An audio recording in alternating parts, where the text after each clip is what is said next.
சண்டைக்கோழி serial நாளைக்கான எபிசோடில் என்ன நடக்க போகுதுன்னு பார்க்கலாம் வாங்க. அதுக்கு முன்னாடி என்னுடைய சேனலை நீங்கள் சப்ஸ்கிரைப் பண்ணலைன்னா சப்ஸ்கிரைப் பண்ணிக்கோங்க. பக்கத்தில் இருக்கிற பெல் பட்டனையும் மறக்காமல் ப்ரெஸ் பண்ணிக்கோங்க. அமுதா விக்ரம் கிட்ட, அண்ணன் உன்கிட்ட நான் என்ன சொன்னேன்? கவிதைக்காக ஃப்ரண்ட் பேஜில் ஒரு பொண்ணை வரைஞ்சி கொடுக்க சொல்லி சொன்னேன். நான் யாரோ ஒரு பொண்ணை தான் வரைஞ்சி கொடுக்க சொல்லி சொன்னேன். ஆனால் நீ என்ன பண்ணியிருக்க? காவேரியை வரைஞ்சி வச்சுருக்க. என்னென்ன காவேரி உன் மனசில் இருக்காங்களான்னு கேட்க, அதுக்கு விக்ரம் அதெல்லாம் ஒன்றும் இல்லைம்மா அப்படின்னு சொல்லிகிட்ருக்காங்க. அப்போது அமுதா வந்துட்டு, அது எப்படி அண்ணன்? காரணமே இல்லாமல் நம்மளை அறியாமலே நம்ம மனசுக்குள்ளே ஒரு விஷயம் வருதுன்னா கண்டிப்பாக அதில் ஒரு அர்த்தம் இருக்கும். காவேரி உன் மனசை பாதிச்சிருக்காங்களா அப்படின்னு கேட்க, அதுக்கு விக்ரம் அதெல்லாம் இல்லைம்மா, ஆனால் ஒரு விஷயம் மட்டும் புரியுது. அவங்களும் என்ன மாதிரி ஏதோ ஒன்று இழந்திருக்காங்க, அதை தேடிட்டு இருக்காங்களோன்னு எனக்கு தோணுதுன்னு சொல்ல, அதுக்கு அமுதா என்னென்ன சொல்கிறேன் எனக்கு புரியலன்னு கேட்குறாங்க. அப்போது விக்ரம், நான் எதுக்காக ஈஸ்வரன் ஐயா வீட்டில் வேலைக்கு சேரணும்? எனக்கு எதுக்காக காவேரி மேடமாக பார்க்கும்போதெல்லாம் ஏதோ ஒரு ஃபீலிங்ஸ் இருக்குது எனக்கு. இதெல்லாம் ஏன் நடக்குது, எதுக்காக நடக்குதுன்னு ஒன்றுமே புரியலம்மா எனக்குன்னு சொல்ல, அதுக்கு அமுதா, அப்போது உங்களுக்கும் அவங்களுக்கும் ஏதோ ஒரு இனம் புரியாத தொடர்பு இருக்குது. அது கண்டிப்பாக ஒரு நாள் வெளியே வரும். நீ அதை நினச்சிலாம் கவலைப்படாதுன்னு சொல்லிகிட்ருக்காங்க. இன்னொரு பக்கம் விக்ரம் வசூல் பண்ண பணத்தெல்லாம் எடுத்துக்கிட்டு ஈஸ்வரனோட வீட்டுக்கு போகிறாங்க. அங்கே அந்த பணத்தை கொடுக்கறதுக்காக கூப்பிட்டுட்ருக்காங்க. அப்போ மகா சாரியில் அங்கே வராங்க. மகாவை சாரியில் பார்த்த உடனே விக்ரம் அப்படியே மலைச்சு போய் நின்று மகாவையே பார்த்துட்ருக்காரு. மகா கிட்ட வந்த உடனே மகா காதில் இருக்கிற ஜிமிக்கியை பார்த்துட்டு, ஏங்க இது என்னோட ஜிமிக்கிங்க அப்படின்னு சொல்ல, அதுக்கு மகா, ஆமாம் நீங்கள் எப்போ ஜிமிக்கிலாம் போட ஆரம்பிச்சிங்கன்னு கேட்குறாங்க. அதுக்கு விக்ரம், இல்லைங்க இது நான் வாங்கின ஜிமிக்கி, எனக்கு நல்லா தெரியும் அப்படின்னு சொல்ல, அதுக்கு மகா, அது எப்படி இந்த ஜிமிக்கி வேறு எங்கேயுமே கிடைக்காதா? நீங்கள் கடையில் வாங்கின மாதிரி நானும் கடையில் வாங்கினேன் அப்படின்னு சொல்கிறாங்க. அதுக்கு விக்ரம், இல்லைங்க எனக்கு நல்லா தெரியும் இது நான் வாங்கின ஜிமிக்கி தான் அப்படின்னு அடித்து சொல்ல, அதுக்கு மகா, அது எப்படி நீங்கள் கரெக்டாக சொல்கிறீங்க? நான் கூட தான் வாங்கினேன் அப்படின்னு சொல்கிறாங்க. இல்லைங்க ஒரு அட்டையில் 12 இருந்தாலும் இது மயில் கம்பல், இங்கே பாருங்கள், இதில் மயில் வந்து தலையை சாய்ச்சி அப்படியே வெக்கப்படுற மாதிரி இருக்குது. இது நான் வாங்கின ஜிமிக்கி தான், எனக்கு நல்லா தெரியும். ஒவ்வொரு மயிலும் ஒரு ஒரு திசையில் இருக்கும். இது நான் வாங்கின ஜிமிக்கி அப்படின்னு சொல்ல, அப்போ மகா வந்துட்டு, இல்லைங்க இது என்னோட ஜிமிக்கி. ஆமாம் நீங்கள் ஜிமிக்கியை வாங்கி எங்கே வச்சிங்க அப்படின்னு கேட்குறாங்க. அதுக்கு விக்ரம், நான் வீட்டில் வச்சேன் அப்படின்னு சொல்கிறாங்க. அதுக்கு மகா வந்துட்டு, அப்போ நீங்கள் வீட்டில் தானே போய் பார்க்கணும், முதல்ல நீங்கள் வீட்டில் போய் பாருங்கள் அப்படின்னு சொல்கிறாங்க. அதை கேட்டு விக்ரம், சரிங்க நான் வீட்டில் போய் பார்ப்பேன். அப்படி மட்டும் வீட்டில் அந்த ஜிமிக்கி இல்லைன்னு வச்சுக்கோங்க, நான் திரும்பவும் உங்ககிட்ட தான் வருவேன். நீங்கள் அந்த ஜிமிக்கியை என்கிட்ட கொடுத்துடணும் அப்படின்னு சொல்கிறாங்க. இது நான் வேறு ஒருத்தருக்காக வாங்கி வச்சுருக்கேன்னு சொல்ல, அதுக்கு மகா, வேறு ஒருத்தருக்காகவா?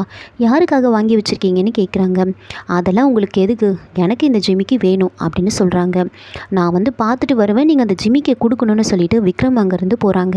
அப்போ மகா, போங்க, நான் இந்த ஜிமிக்கியை கொடுக்கவே மாட்டேன், இது என்கிட்ட தான் இருக்கணும் அப்படின்னு நினச்சி வைக்கப்பட்டுட்டு இருக்காங்க.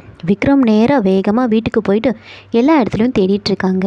அப்போ அமுதா, என்னாச்சு சொல்லுண்ணே அப்படின்னு கேட்க, அதுக்கு விக்ரம் வந்துட்டு, இல்லைம்மா என் ஜிமிக்கி நீ பார்த்தியான்னு கேட்குறாங்க. அதுக்கு அமுதா, ஜிமிக்கியா, இதை நீ முதலே சொல்ல வேண்டியது தானே அப்படின்னு கேட்குறாங்க.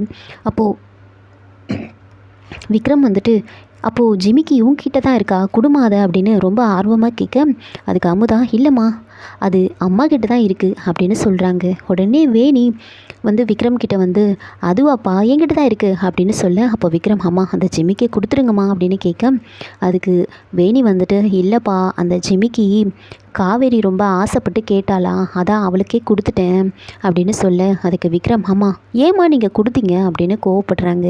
அப்போது வேணி, இல்லைப்பா அவளுக்கு ரொம்ப அழகாக இருந்துச்சா, அவளுக்கே செஞ்ச மாதிரி இருந்துச்சா, அதான் கொடுத்துட்டேன், இப்போ என்ன அதுக்கு அப்படின்னு கேட்க, அதுக்கு விக்ரம், நீங்கள் ஏம்மா கொடுத்தீங்க அப்படின்னு சொல்லிட்டு யோசிக்கிறாங்க. எப்படியாவது அவங்கக்கிட்ட இருந்து அந்த ஜிமிக்கியை நம்ம வாங்கிடணும் அப்படின்னு யோசிச்சுட்டு இருக்காங்க. இன்னொரு பக்கம் செல்வி, அமுதா, விக்ரம்னு எல்லாரும் வந்து உட்காந்து பேசிகிட்டு இருக்காங்க.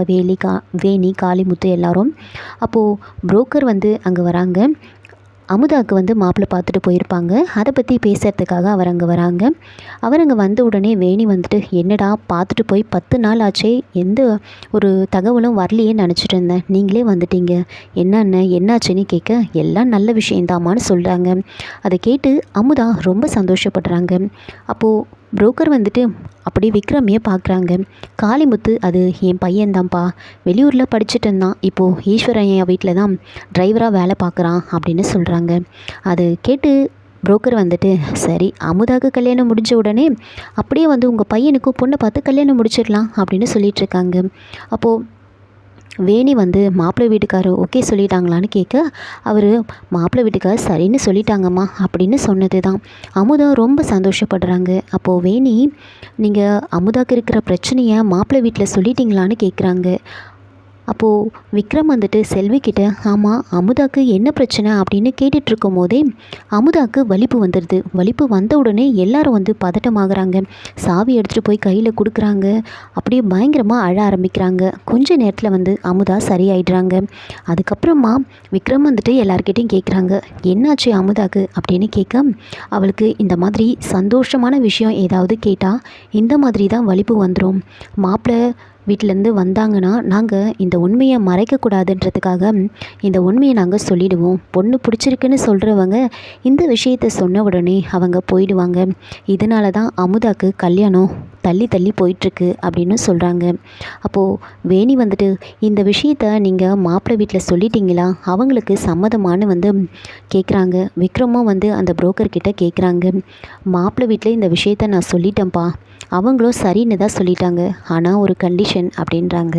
என்ன கண்டிஷன் சொல்லுங்கள் அப்படின்னு கேட்க, அவங்க நீங்கள் போடுறேன்னு சொன்ன நகையை விட அவங்க அதிகமாக கேட்குறாங்க அப்படின்னு சொல்ல, அப்போ காளிமுத்துக்கு வந்து என்னது அதிகமாக கேட்குறாங்களா, நாங்கள் என்ன பண்ண முடியும் அப்படின்னு சொல்கிறாங்க.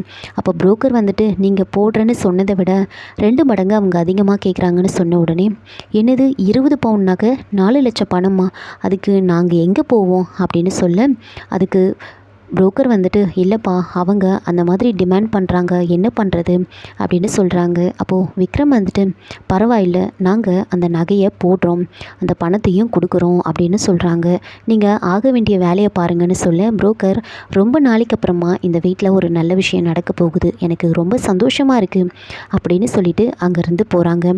அப்போது வேணி வந்துட்டு எப்படிப்பா அந்த பணத்தை நீ ரெடி பண்ணுவ, 20 பவுன் நகை அதுவும் 4 லட்சம் பணம், இதெல்லாம் நாம் எப்படி ரெடி பண்ண முடியும் சொல்லு அப்படின்னு கேட்க, அதுக்கு விக்ரம் வந்துட்டு அம்மா நீங்கள் அதை நினச்சிலாம் கவலைப்படாதீங்க, நமக்கு அமுதாவோட கல்யாணம் நடக்கணும், ஒரு அண்ணனா நான் இந்த கல்யாணத்தை நல்லபடியாக நடத்தி வைக்கிறேன், நீங்கள் எதை நினச்சும் கவலைப்படாதீங்க, என்னால் முடியும், நான் பண்ணுறேன் அப்படின்னு சொல்கிறாங்க. அதை பார்த்து வேணியும் காளிமுத்தும் ரொம்ப சந்தோஷப்படுறாங்க.